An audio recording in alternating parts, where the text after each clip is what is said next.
The moment I step across the threshold into the opulent reception hall, a subtle dissonance prickles at the edges of my awareness. Something is profoundly, fundamentally wrong. The crystal chandeliers overhead, painstakingly selected, cascade their light across the pristine white tablecloths, scattering luminescence like a shower of liquid diamonds. Every surface gleams, every detail shimmers. The rose arrangements, a delicate symphony of pale pink blooms nestled against airy sprays of baby's breath, are exactly as I'd specified, perfect in their silent elegance. The crystal glassware, catching every stray beam, throws iridescent rainbow prisms across the vaulted ceilings and polished marble walls. From an objective standpoint, everything looks flawless. Every element I meticulously planned, every dream I carefully curated for Sophia's wedding day, stands exactly as I had envisioned. Everything, that is, except for one crucial detail, the family table. My confident stride falters mid-step, the sharp click of my designer heels against the polished marble suddenly echoing too loudly in the otherwise harmonious hum of pre-reception chatter. A cold dread begins to snake its way through my veins. I count silently, my gaze fixed on the perfectly set table. 1, 2, 3 chairs. 3, not 4. I blink, then blink again, certain my eyes have betrayed me, desperate to believe I've simply missed something obvious, a fourth chair perhaps tucked away or momentarily obscured. Mom, Dad, Sophia. 3 chairs at the family table. None for me. I stand frozen, a silent, immobile statue amidst the bustling preparations, clutching my clipboard against my chest like a fragile shield against an unseen blow. A passing waiter, laden with a tray of canapés, brushes past and murmurs an apology, but the words are a distant, muffled sound I barely register. The grand room continues its anticipatory buzz around me, the murmur of excited guests, the soft clinking of cutlery, the hushed instructions of event staff while I remain transfixed, my stare locked onto that single, empty space where my chair should unequivocally be. The air around me seems to thicken, heavy with unspoken implication. My mother turns, her champagne glass poised mid-air, a picture of effortless grace, when her gaze finally drifts to me. The small, practiced smile she offers is a mere formality, a polite curve of her lips that fails to reach the cool depths of her eyes. "And Inslee," she says, my name delivered with the faint inflection of an afterthought, as if plucked from the periphery of her attention. Is everything prepared for Sophia's entrance? My hand, unbidden, gestures vaguely toward the offending table. There are only 3 chairs, I state, the words feeling strangely detached, as if I'm relaying a logistical error about someone else's event. Her gaze flickers, a brief, almost imperceptible shift toward the seating arrangement, then returns to me, cool, untroubled, and utterly devoid of surprise. Yes, you don't need one. The casual pronouncement lands like a physical blow, a sudden, sharp impact that steals the breath from my lungs. I feel my shoulders stiffen, a primal, defensive reflex, my spine straightening instinctively, preparing for a fight I hadn't known was coming. I see, my voice emerges, surprisingly steadier than the chaotic maelstrom swirling within me. At that precise moment, Sophia appears at Mother's elbow, radiant and resplendent in the exquisite wedding gown I had helped her select, ivory lace delicately overlaid on champagne satin, a breathtaking confection that perfectly complemented her olive complexion. The head count is wrong at the family table, I reiterate, though a chilling certainty already informs me of the answer. Sophia's eyes narrow almost imperceptibly, the familiar crease appearing between her perfectly sculpted brows, a subtle yet potent indicator of her displeasure. Maybe the staff made a mistake, she suggests, her voice carrying that familiar, dismissive tone, the one that always implied any inconvenience in her world must, by definition, be someone else's fault. I hold her gaze for a heartbeat longer than comfortable, a silent, defiant challenge to her ingrained entitlement. I understand.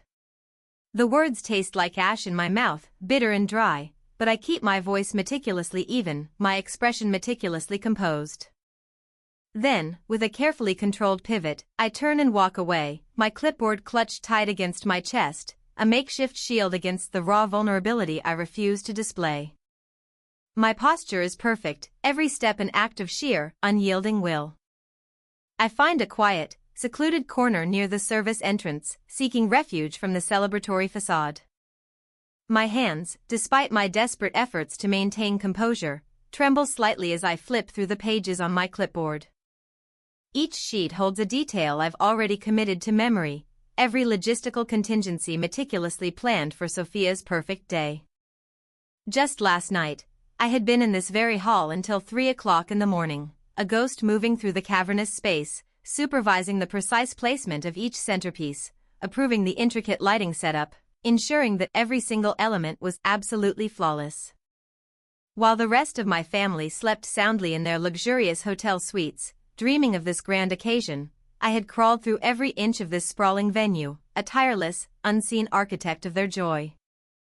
My phone buzzes softly against my hip, a text from the florist. "We're only continuing because we trust you," it reads, the italicized emphasis a stark reminder of the precariousness of the situation. Sophia hasn't paid us.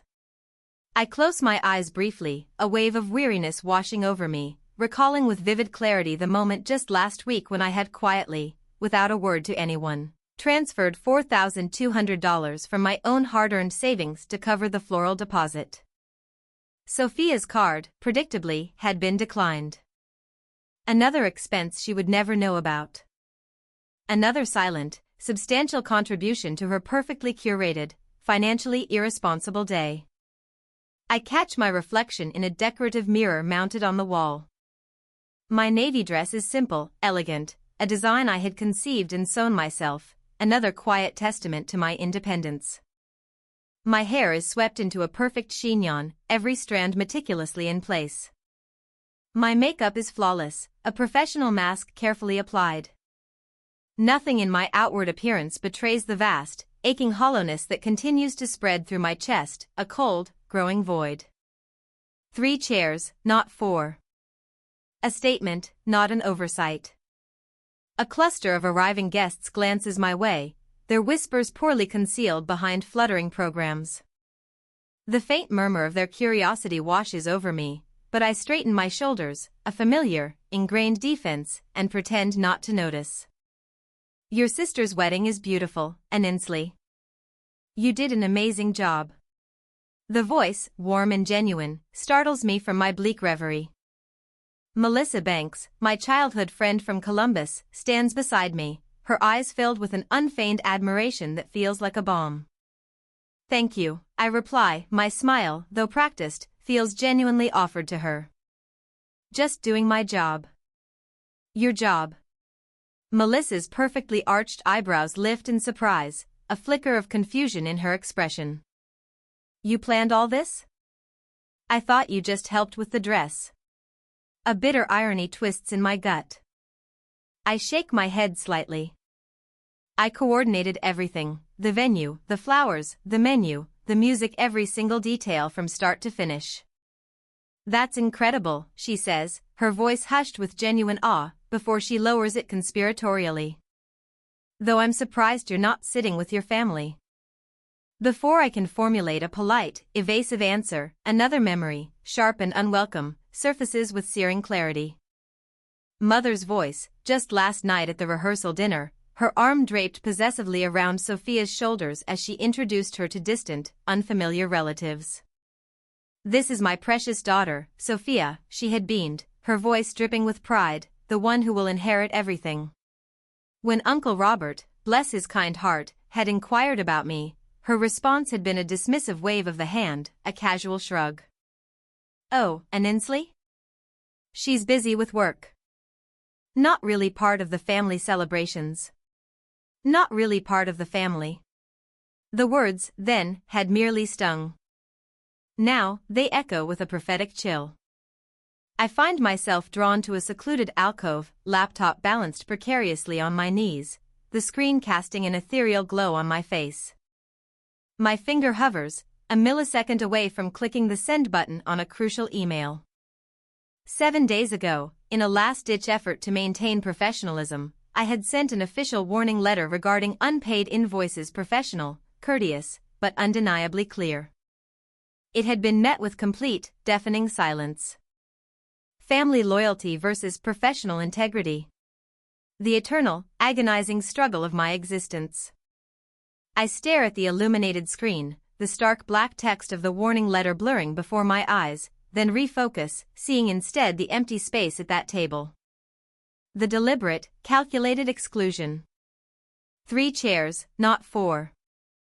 A profound shift occurs within me, an icy resolve hardening my core. This ends today. 15 minutes later, I am settled into a quiet corner booth of Café Roma, a comforting 2 blocks from the opulent wedding venue. My laptop is open before me, its screen a beacon in the softly lit cafe, and a half-empty espresso grows cold at my elbow. My fingers, now steady, hover over the keyboard as I pull up the intricate web of family financial records I've been meticulously tracking since reluctantly taking over as their unofficial event planner 3 years ago. The screen illuminates my face, stark and unyielding, as I click through folders labeled with fastidious care. A knot of foreboding tightens in my stomach when I open the mortgage statements. This can't be right, I whisper, the words barely audible, though a cold, undeniable logic informs me that the numbers, precise and unforgiving, do not lie. Our family home outside Columbus, the sprawling brick colonial with stately white columns that my parents had so proudly boasted cost $1.2 million, now carries not 1, but 2 substantial mortgages. The second one, taken out just 6 months ago, during the initial planning stages of Sophia's lavish affair, nearly equals the original amount. I pull up the credit card statements next, my breath catching in my throat. 4 months overdue on 3 separate, high-limit accounts. Minimum payments flagrantly ignored. Interest compounding daily, an invisible, relentless predator. Each damning statement bears Sophia's flamboyant signature, underscored by my mother's authorizing initials, a chilling testament to their collective irresponsibility. Then I find the trust fund records. My fingers go still, cold as ice, as a profound chill spreads through my chest. The Grandmother Lopez Educational Trust, specifically established for both Sophia and me, now shows a paltry balance of $3,421. Last year at this very time, it had held over $240,000. A systematic series of withdrawals, each meticulously marked S. Lopez educational expenses, had drained it relentlessly over the past 8 months. The same 8 months during which Sophia had planned this exorbitant wedding, all while simultaneously claiming abject financial hardship. My phone vibrates insistently against the table, the screen lighting up with the florist's name, Miss Lopez. Sarah's voice, when I finally answer, trembles slightly with thinly veiled desperation. Ansley, I truly hate to bother you during the wedding, but we absolutely need payment confirmation by 4 p.m. The final balance of $12,600 remains entirely unpaid. And Miss Sophia isn't responding to any of our calls. Before I can formulate a response, another text message arrives, then another. The caterer, urgent. Credit card declined for wedding meal balance. Please advise. And another from the lighting technician, final payment not received. Do we proceed with reception lighting, or do we cut power? I close my eyes, a cascade of bitter memories flooding my mind, our childhood home, once pristine, with its gleaming hardwood floors and crystal chandeliers. The Christmas when 12-year-old Sophia unwrapped a purebred show horse, its pedigree immaculate, while I received a modest department store gift card. The summer she jetted off on a grand tour of Europe, sending postcards from exotic locales, while I worked double shifts at the local diner, my hands raw, my feet aching. College acceptance letters arrived for both of us in the same celebratory week. Sophia's came with my parents' immediate promise of a fully furnished apartment near campus, a new car, and a generous monthly allowance. Mine came with a stack of loan applications. We believe in you, Ansley, Dad had said, his hand resting on my shoulder, his words laced with a subtle, insidious pressure. You're the responsible one. You'll manage just fine. And so, I signed those papers alone in my quiet bedroom, $40,000 in student loans with interest rates I barely understood, the monthly payments still arriving like clockwork, relentlessly eating into my meager Brooklyn rent budget. While Sophia's credit card statements continued to arrive at our parents' address, meticulously paid by them, my fingers traced the screen, following the trust fund withdrawals backward in time.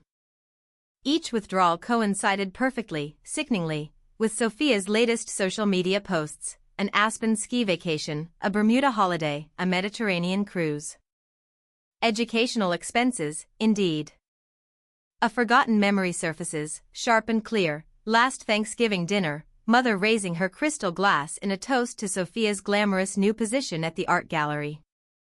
No mention of my company's recent expansion to international clients. No acknowledgement of the prestigious industry award I'd received the previous month, an achievement that had consumed years of my life.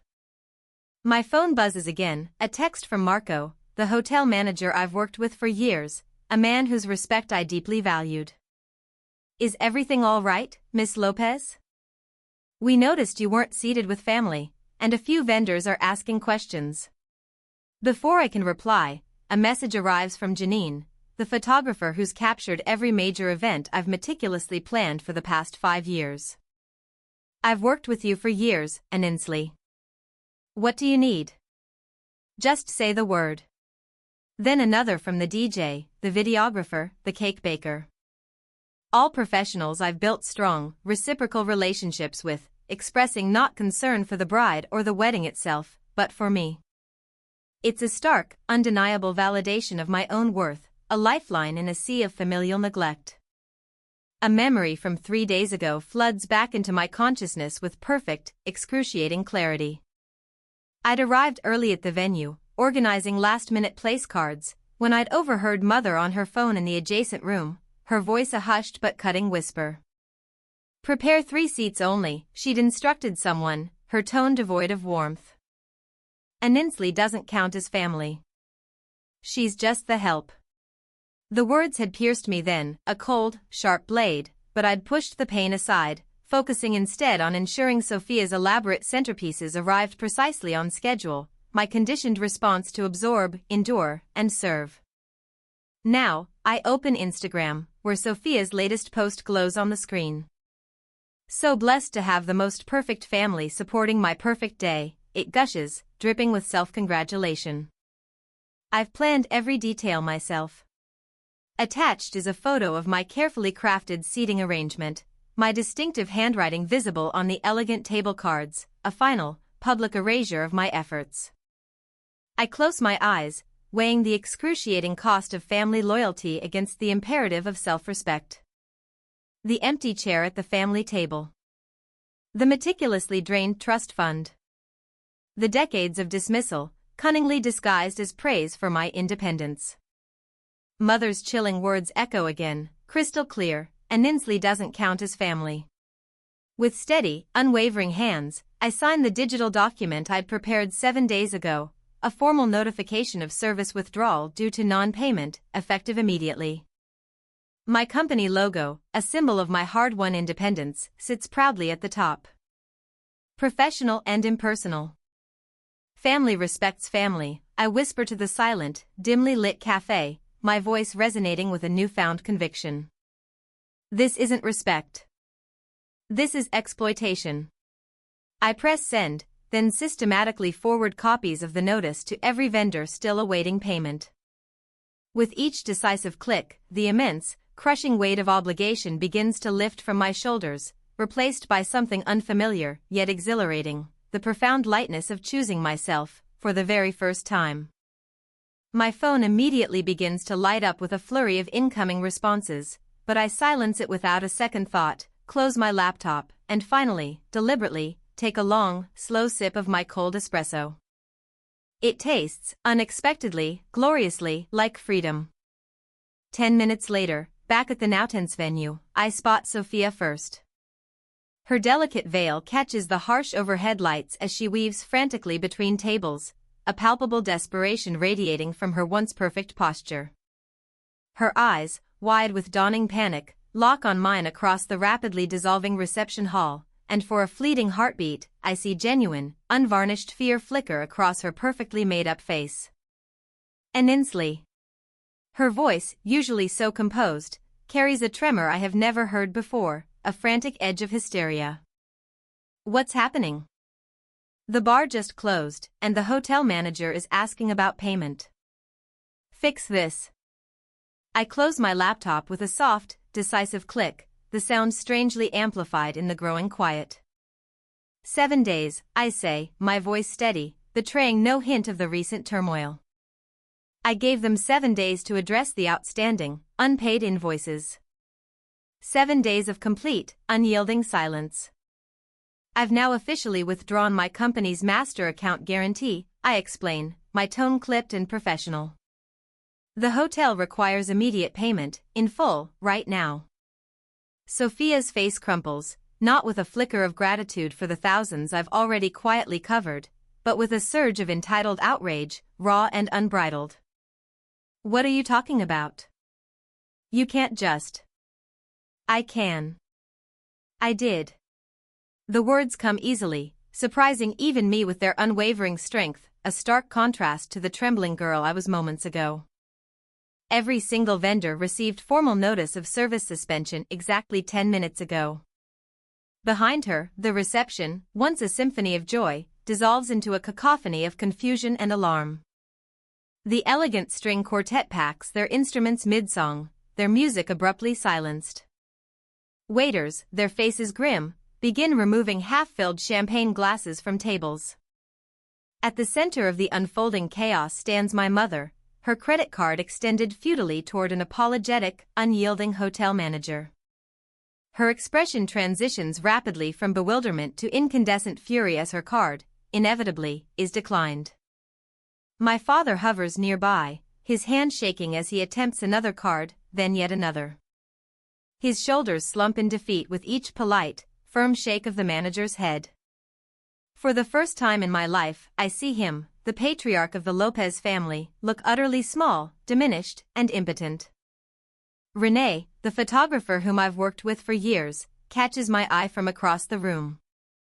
She gives me a subtle, almost imperceptible nod of solidarity, a silent acknowledgement of my truth, before turning her camera toward the family's escalating panic, meticulously documenting the public unraveling of their perfect facade. I stand tall, straightening the simple navy dress I'd sewn myself. The clipboard I've clutched all day, once a mere symbol of diligent service, now transforms into something far more powerful, a shield against their scorn, a weapon of truth, and a resounding declaration of my independence. Each deliberate step I take toward the center of the room feels momentous, as if I'm not just crossing a polished reception hall, but a profound, irreversible threshold in my life. The hotel manager spots me, and with a visible sigh of relief, immediately straightens his tie. Miss Lopez, thank you for coming over, he says, his voice laced with genuine respect. I have the contracts right here as you requested. Beside him, my mother's eyes narrow to dangerous, glittering slits. What is she talking about, she demands, her voice rising in shrill indignation. We hired her company. She works for us. Actually, Mrs. Lopez, the manager interjects, his tone professionally polite but decidedly cool toward her. Miss Lopez's event planning firm is one of our most valued, long-standing partners. Her company's master account guarantee was the only reason we proceeded with this event without full payment up front. The shift in the room's atmosphere is immediate, palpable, and utterly visible.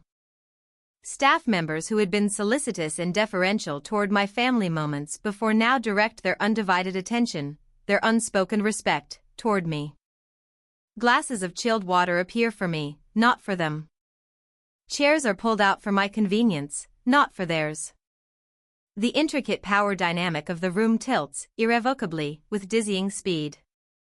Sophia, her meticulously applied makeup now smudged, grabs my arm, her acrylic nails digging painfully into my skin.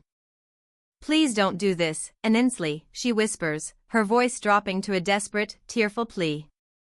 You'll ruin everything for me. Just this one day.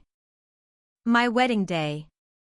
For a fleeting, agonizing moment, I waver.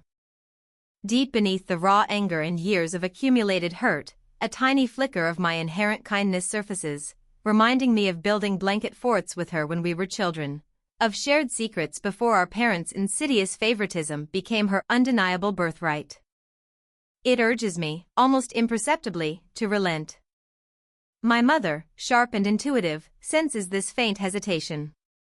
She strides forward, her designer heels clicking sharply against the marble, her face carefully arranged in the artificial confidence I've seen her expertly deploy at countless Columbus Country Club gatherings when the fragile Lopez family reputation needed defending. She won't dare, she announces, her voice pitched deliberately to carry to the nearby, scandalized guests. Annesley has always been just a shadow in this family. She knows her place. The words sink into me like heavy stones into still water, creating ripples of pain that cannot be called back, echoing the brutal dismissal from 3 days ago. A shadow, just a shadow.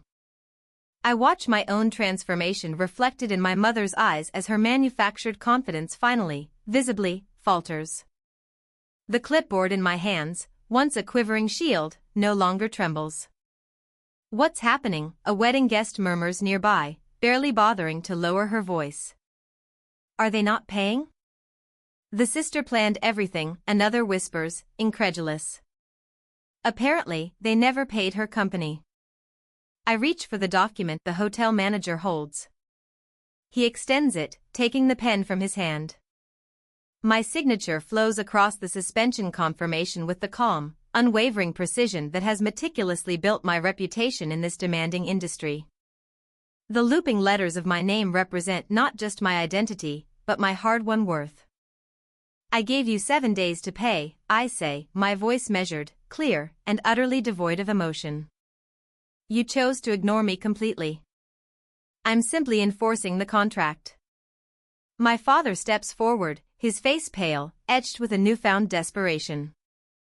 Annesley, please. We can discuss this privately. We can sort this out. Like you discussed removing my chair from the family table? I counter, my voice sharp with a lifetime of suppressed grievance. I open my professional folder, removing a carefully documented printout I had discovered 3 days ago, the final, undeniable piece of the puzzle.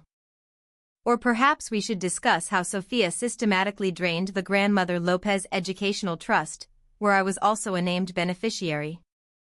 Gasps, soft but audible, ripple through the rapidly gathering crowd. Sophia's new husband, Mark, stares at her, his face a mask of dawning horror and betrayal. That money was meant for both of us, Mark, I continue, directing my words to him, a silent plea for acknowledgement. $40,000 that could have paid off my crippling student loans I had to take because every single penny of family support, every inheritance, every promise, went exclusively to her. My mother's face hardens, her earlier despair replaced by a brittle, defiant anger. You have no proof, she sneers, attempting to regain control. I push the damning bank statements toward her, their meticulously documented lines a silent testament to their deceit. I have precise documentation of every withdrawal, every transfer, every single educational expense that funded Sophia's lavish lifestyle. At this, Sophia's tears transform from performative manipulation to genuine, gut-wrenching panic. Her mascara, once perfect, tracks dark, messy rivers down her cheeks. They told me you wouldn't mind, Annesley, she whispers, her voice cracking, utterly devoid of its usual imperiousness. That you never expected anything from the family anyway. For the very first time, I see the raw, unvarnished truth plain on their faces, stark and undeniable. They never valued me. They never would. The empty chair wasn't a careless oversight. It was a deliberate, unambiguous statement. I close my folder, tucking it securely under my arm. The crushing weight, a lifetime of unspoken burdens, lifts from my shoulders as I straighten to my full height, taller than I've ever allowed myself to be. I may not count as family, I say, my voice carrying across the suddenly silent, stunned room, each word resonating with hard-won authority, but I count as a professional, and professionals get paid for their work. I turn my back on their stunned, disbelieving faces, on the shattered illusion of their perfect day, and walk deliberately toward the grand exit. Behind me, I hear the distinct, sickening sound of my sister's perfect day collapsing, the rising murmur of scandalized guests, the subtle, insistent click of Renee's camera capturing it all for posterity, the harsh, unforgiving beginnings of arguments that will never truly end. With each measured step, the invisible chains of obligation and desperate hope, the bonds that had tethered me to them for so long, fall away, shattering like delicate glass. By the time I reach the magnificent doorway, bathed in the soft glow of the setting sun, I am lighter than I have been in years, unburdened, unbound. The warm afternoon sunlight catches me fully as I step outside, bathing my face in its golden embrace. For the first time in my entire life, I feel the full, invigorating power of standing entirely in my own light, not as a shadow, not as an afterthought, but as my authentic, uncompromised self. Half an hour later, the magnificent reception hall empties, swiftly and silently, like water draining from a massive, ornate basin. Guests, clutching their unopened gift bags to their chests, whisper conspiratorially as they hurry toward the exits where, just an hour ago, crystal stemware had clinked with celebratory toasts, echoing with laughter and music. Now, wait staff stack unused champagne flutes onto rolling carts with a weary, mournful clatter. The pristine white roses I selected with such care and hopeful anticipation droop forlornly in their vases, their delicate petals beginning to fall like soft, pink snow onto abandoned place settings, relics of a celebration that never truly began. I stand in the hushed shadows near the service entrance, a silent observer. I watch Sophia's new husband, Mark, his face twisted in a mask of confusion and betrayal, pace agitatedly near the half-cut wedding cake, his phone pressed to his ear. The elaborate six-tier creation I spent weeks designing with the baker stands partially dismantled, its once proud bride and groom topper now listing sideways at an undignified, drunken angle. The wedding coordinator, whom I had hired as my professional stand-in when I realized I was expected to attend his family, approaches an elderly couple, offering an apologetic, strained smile. "I'm so terribly sorry," she explains, her voice hushed, "but there's been an unforeseen financial situation with the hosting family. The reception is, unfortunately, concluding early." My mother's church friends huddle in a tight, judgmental circle, their eyes darting furtively toward Vivian, who sits alone, utterly abandoned, at that three-chair table, her back rigidly straight, staring blankly at nothing, her carefully constructed world in ruins. Some small, wounded, vengeful part of me wants to feel a triumphant surge of victory. Instead, I just feel a profound, aching hollowness. Later that evening, I kick off my heels in my modest Brooklyn apartment, still wearing the simple navy dress I'd sewn myself. The stark, undeniable contrast between this quiet, understated space and the opulent grandeur of the Columbus Country Club strikes me anew. My fingers trace the worn, familiar arm of my second-hand sofa, a far cry from the priceless antique Louis XIV furniture mother insists completes their sprawling living room. My phone lights up for the 19th time. Father, Sophia, Mother, Sophia again, the frantic wedding planner, Mark, Mother, Father. I watch the notifications stack up relentlessly, each one a tiny, insistent hammer against the fragile wall of my resolve. Then, with 3 deliberate, almost sacred taps, I block each family member, one by one. The profound, liberating silence that follows feels like the first full, untainted breath I've taken in years. A chilled bottle of Veuve Clicquot, a thoughtful gift from a grateful client, waits patiently in my refrigerator. I'd been saving it for a truly special occasion. If today, this momentous, terrifying, exhilarating day, doesn't qualify, then nothing ever will. The cork pops with a satisfying, decisive thunk against my ceiling. To professional integrity, I whisper to my empty apartment, raising my glass in a solitary, resounding toast. My laptop screen glows in the comforting dimness. I open my banking app, gazing for a long moment at the steady, respectable balance of my savings. Then, I begin making calls. "Carolyn, it's Aninslee Lopez," I say, my voice steady, professional, and full of genuine empathy. "Yes, about today's wedding. I know, and I am so deeply sorry you were caught in the middle. I'll cover your outstanding balance personally, right now. This isn't your fault, and your hard work deserves to be compensated. I repeat this conversation with the small, family-owned florist who stayed open late arranging those perfect bouquets, the dedicated family-owned bakery that created the towering, now collapsed cake, and the talented string quartet whose beautiful music was so abruptly cut short. By the time I finish, my credit card carries an additional $14,000 in charges, a significant but necessary cost for the restoration of my own honor. We always knew we could trust you, Miss Lopez, the florist says, a wave of palpable relief evident in her voice. That's why we continued despite the payment issues. We know you're good for your word. Professional integrity matters more than family ties sometimes, I reply, surprised by the unwavering steadiness in my own voice, a declaration of a truth I've only just truly embraced. My laptop chimes with a flurry of new email notifications. The subject lines tell their own chilling story: notice of default, second mortgage payment, Lopez family residence, Columbus Business Journal, local family faces multiple lawsuits.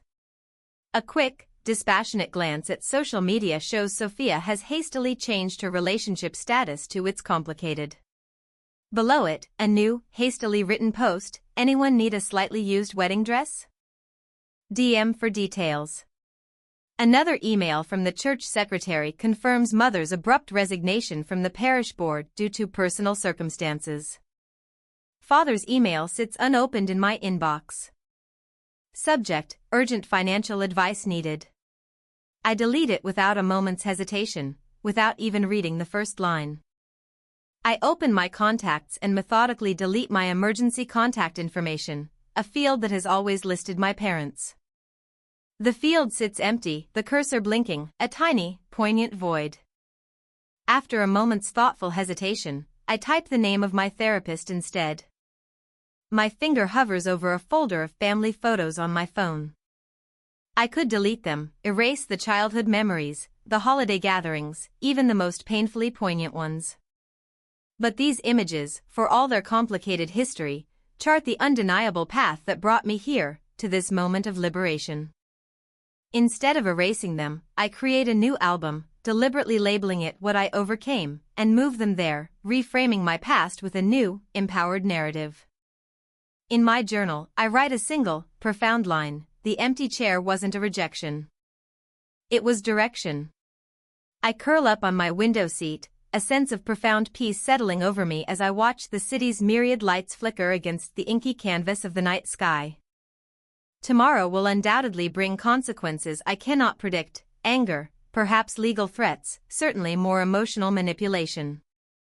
But tonight, for the first time since I can consciously remember, the agonizing knot in my stomach has finally loosened. The crushing weight on my shoulders has irrevocably lifted. My apartment feels not small, but wonderfully sufficient. Not lonely, but deeply, profoundly peaceful. Sometimes, I realize with a quiet certainty, the most powerful seat at the table is the one you confidently, definitively walk away from. 2 days after the wedding catastrophe, the news article appeared on my tablet during breakfast, stark and unforgiving. Lopez family home enters foreclosure. I stare at the Columbus Dispatch headline, the words black and bold against the white background, detailing my family's precipitous financial collapse. My coffee cools beside my untouched bagel as I scroll through the devastating article. An email notification slides in from Mrs. Peterson, my mother's bridge partner of 15 years. Is it true about your parents moving to an apartment? Everyone at the club is talking. No, I swipe it away, a ghost of a smile playing on my lips, only to find a LinkedIn update below it. Sophia Lopez is now seeking new opportunities in event coordination. The irony, sharp and bitter, does not escape me. She's attempting to enter my field, after claiming credit for my work at her own wedding, now that her facade has crumbled. My phone buzzes with a bank notification: Lopez Family Trust. Legal proceedings initiated. The trust fund Sophia so carelessly drained, the one where my name existed on paper but never in practice, is now a legal battleground. I place my devices face down on the table and finish my coffee. The liquid is cold now, intensely bitter on my tongue, but I don't flinch. I don't smile. I simply rinse my cup and place it in the dishwasher. My movements are precise and controlled, just as they have always been. 3 weeks later, she appears without warning. I look up from my desk to find my mother standing hesitantly in my office doorway, clutching her designer purse with white knuckles, her usual imperious demeanor replaced by a fragile vulnerability. Vivian Lopez, who once commanded entire rooms with her presence, now looks utterly diminished. The expensive designer clothes are replaced by modest department store basics. The carefully maintained blonde highlights now show stark, undeniable streaks of gray at the roots. And Inslee, she begins, her voice stripped of its usual authority, barely above a whisper. We made a terrible mistake. We need your help. I gesture to the elegant chair across from my desk, the deliberate irony of the situation not lost on either of us. A chair I am offering that she once so casually, cruelly, denied me. I needed your love, your validation, my entire life, I say, my voice steady, devoid of overt emotion, and you consistently chose otherwise. You chose Sophia. She starts to speak, to launch into another practiced defense, but my phone interrupts with Sophia's name flashing brightly on the screen. I let it go to voicemail, maintaining unwavering eye contact with my mother, a silent testament to my resolve. Later, I listened to Sophia's message, her voice choked with genuine, raw despair. The marriage is over, Inslee. He left when he found out about the money, about everything. Her voice cracks, dissolving into ragged sobs. I didn't know how bad things really were. Please call me back. That evening, a formal letter arrives from my father. His elegant, aristocratic handwriting covers 3 pages, filled with elaborate apologies for past behavior, meticulously detailed regrets, followed, predictably, by a desperate, detailed request for financial assistance. The familiar, insidious pattern sentiment strategically followed by blatant self-interest makes something final, irreversible, settle in my chest. The last vestiges of hope, the lingering tendrils of filial expectation, finally sever.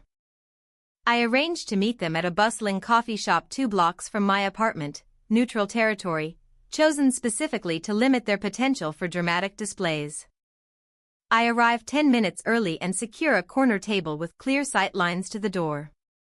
They enter together, a unit as always, but palpably diminished now. My father's shoulders stoop forward, his once commanding presence shrunken by the brutal weight of financial ruin. Sophia trails behind them, her left hand conspicuously bare, where her 4-carat engagement ring once glittered. Her eyes are red-rimmed and swollen, lacking the confident, entitled spark that once so defiantly defined her. I don't stand when they approach. I don't offer hugs or comforting platitudes. I simply gesture to the chairs. I've deliberately arranged 3 chairs, evenly spaced, directly across from mine. Thank you for coming, I say, my voice calm, professional, and utterly detached. My mother speaks first, her fingers worrying nervously at the strap of her purse, her composure finally shattered.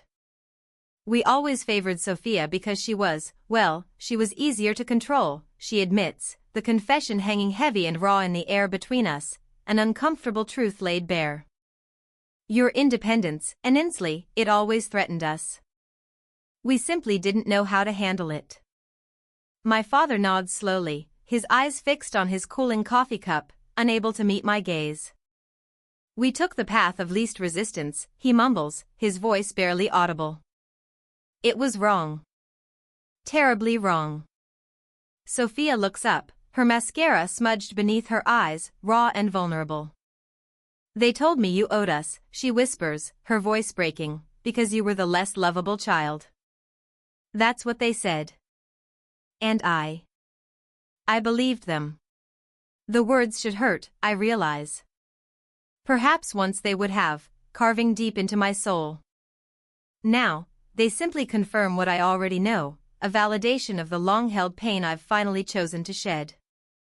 We need help getting back on our feet, and Inslee, my father says, pulling a stack of official-looking documents from his worn briefcase, the familiar pattern reasserting itself. Just until we sort things out. The bank has given us 30 days to vacate the house. We thought perhaps your apartment. I raise my hand, a silent, firm gesture, stopping him mid-sentence. The debt between us, I say, my voice resonating with an unexpected authority, isn't measured in dollars, father. Their expectant, hopeful expressions shift first to confusion, then to disbelief, and finally, to dawning, crushing understanding. You can't mean my mother begins, her voice barely a gasp. I wish you well, all of you, I say, standing, my posture straight and unwavering, but we no longer have a relationship. My mother's face crumples, not in the performative, manipulative way I've seen countless times throughout my life, but genuinely, profoundly, the carefully constructed facade finally breaking to reveal the devastated woman beneath. My father sits in stunned silence, the papers half removed from his briefcase, frozen in a tableau of defeat. Sophia reaches instinctively for my hand, a desperate, last-ditch plea. Please, an Inslee. Just. I look at her fingers, the nails now unmanicured, the skin around them raw from nervous picking, and gently, definitively, step back. The empty chair set me free, I say quietly, my voice filled with a hard-won peace. It showed me exactly where I truly stood with this family. I'm grateful for that clarity now. Truly grateful. I walk toward the door, my steps measured, calm, and utterly resolute. The immense weight I've carried since childhood, the desperate, aching need for their approval, the constant, exhausting accommodation of their relentless demands falls away with each step, shattering behind me into a million tiny, inconsequential pieces. Behind me, I hear my mother's raw, guttural sobs. My father's belated, pleading calls. I don't look back. Some debts, I realize, can never be repaid. Some chairs remain empty by choice, and that choice is, irrevocably, mine. Outside, the crisp autumn sunlight warms my face, a gentle benediction. I breathe deeply, filling my lungs with the exhilarating scent of crisp October air. For the first time in 33 years, I am fully, completely free. A year later, I trace my finger along the ornate wrought iron railing of the Tuscan villa terrace, the warmth of the setting sun kissing my skin, a gentle caress.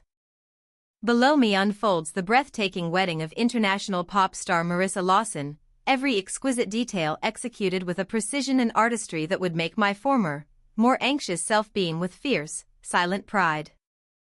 The string quartet plays softly, a lilting melody drifting on the evening breeze, as guests in elegant evening wear move like colorful brush strokes across the ancient stone courtyard. My brilliant assistant, Jenna, appears quietly at my elbow, tablet in hand, her expression a study in efficient calm. Everything's proceeding perfectly, and Inslee, she confirms, her tone respectful, then hesitates almost imperceptibly. Your mother called the office again. 4th time this month.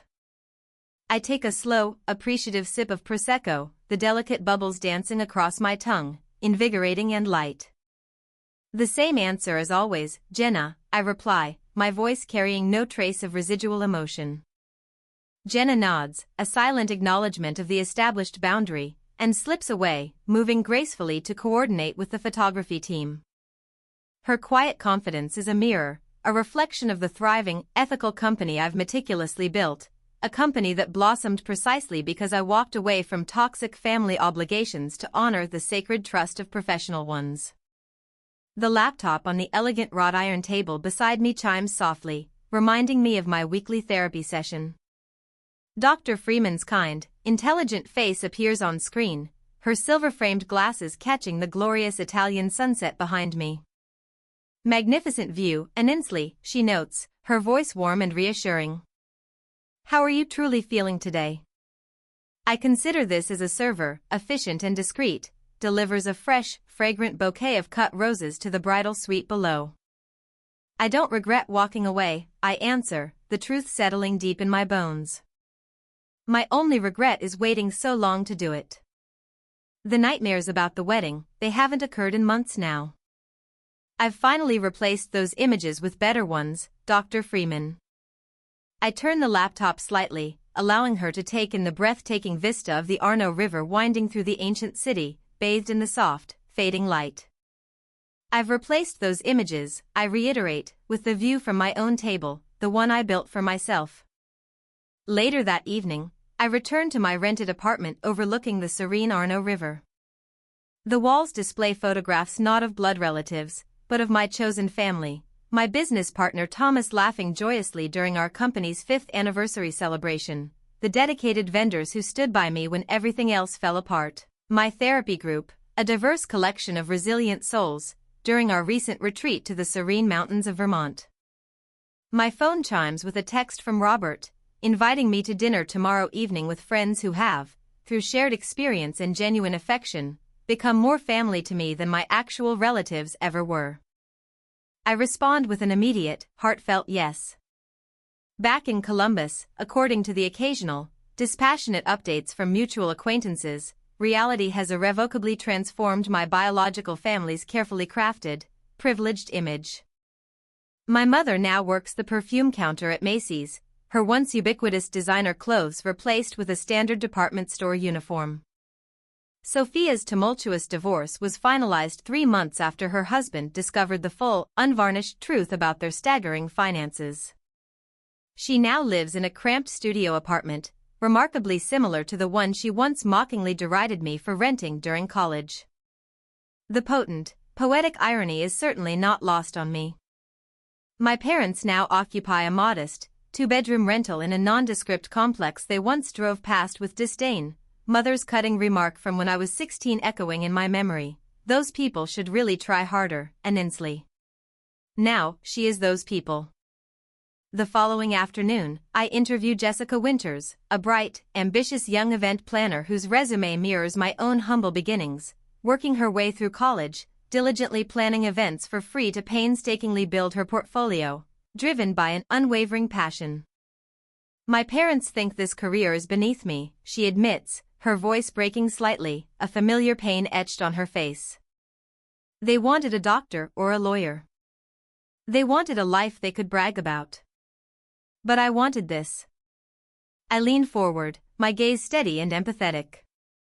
Family doesn't always see your worth, Jessica, I say, my voice soft but firm. But that doesn't, for a single moment, diminish it. Her eyes drift to the framed photograph on my office wall, a piece I commissioned shortly after that fateful wedding, a single, elegantly empty chair beneath a sparkling chandelier. "What does that represent?" she asks, her curiosity piqued. "It reminds me," I reply, a gentle, knowing smile gracing my lips, "that sometimes not having a seat at their table leads you to building your own table, one that is truly worthy of you." I watch, with a quiet satisfaction, as understanding slowly dawns in her eyes, a flicker of recognition, a spark of nascent empowerment. "That chair," I continue, "was at my sister's wedding. Finding it empty was, in fact, the best thing that ever happened to me."